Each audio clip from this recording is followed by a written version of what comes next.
Good evening. Thanks for joining us on To The Point. I'm Alex Bell, and tonight in Your Voice, Your Vote, we are live at the Democratic National Convention and speaking with political analysts. Many politicians from California already spoke on day one of the convention, and California has sent nearly 500 delegates to Chicago for the DNC, and tonight's convention theme is For the People. Just moments ago, Vice President Kamala Harris came on stage giving thanks to Joe Biden. Hillary Clinton is also about to speak, and President Joe Biden and First Lady Dr. Jill Biden are expected to speak tonight. They toured the convention center just hours ago, and ABC's Christian Cordero joins us from the convention floor tonight live with more on how his speech and how the Trump-Vance campaign is countering the DNC this week. Good evening.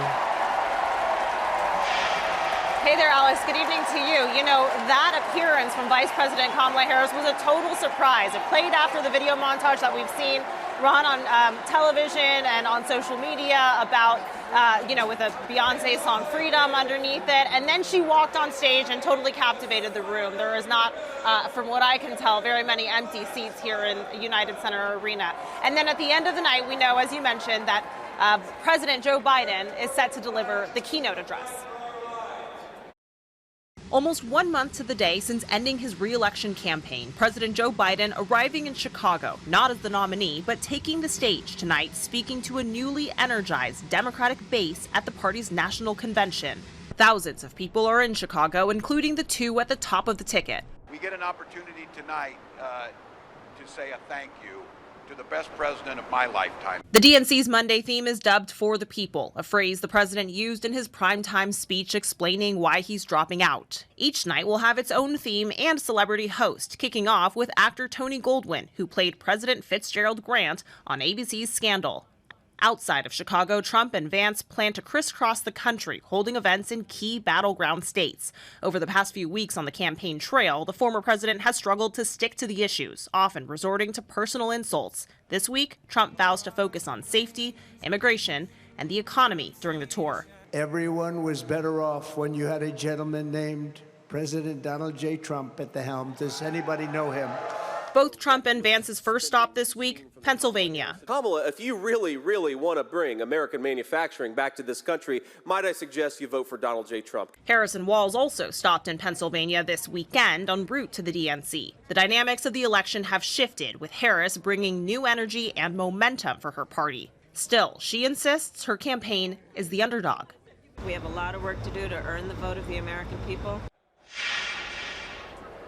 So a few speakers we haven't heard from yet, but expect to include First Lady Dr. Jill Biden, Georgia Senator Raphael Warnock, and Hillary Clinton. And just a few moments ago, we heard from a notable Californian. That's Golden State Warriors head coach Steve Kerr. Alex, back to you.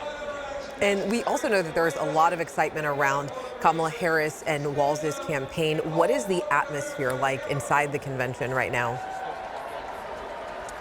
It's hard to imagine that it would have felt like this 1 month ago, right? Because 1 month ago, President Joe Biden was at the top of the ticket, and it was a real question of what the DNC was going to look like, even with the virtual roll call. This is, for all intents and purposes, very ceremonial because she is already the nominee. But you can feel the electricity in here, and it will be interesting to see how that evolves through the course of the week. She's set to give her acceptance speech on Thursday. And we know there have been reports of protests outside of the convention today. Have these led to any increased security measures? And are you seeing any protests inside the convention tonight?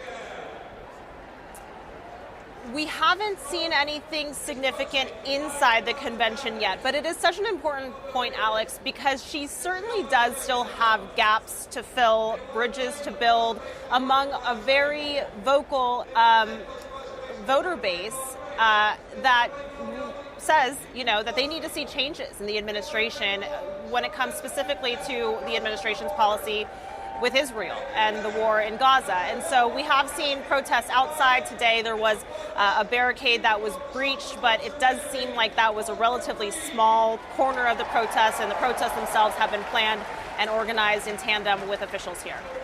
And delegates have already done the virtual roll call for Harris. Do you think there will be any surprising moments during tomorrow's delegate count? I think there will be surprising moments, but we'll see how that actually manifests. We saw some of the rehearsals, and I will say, as far as the theatrics go, it's pretty cool. I don't want to give away any secrets because it'll be worth watching. But I think there's two things to kind of balance here. One is the historic gravity of the moment. You know, first woman of color as the nominee, and so there will be personal touches there that you can expect throughout the night. But when it comes to the protest, there are a number of uncommitted votes and delegates that are here representing those votes. And so whether that manifests tomorrow night, we'll have to wait and see. All right, Christiane, thank you so much. We appreciate it. And we are also hearing from political strategists tonight about how the convention could influence voters. Recent polling from ABC News and the Washington Post shows Vice President Kamala Harris leads over former President Donald Trump by 5 points among all adults. So we took this to our experts. Here's what Democratic strategist Mike Trujillo had to say about what the campaign should focus on as the election gets closer.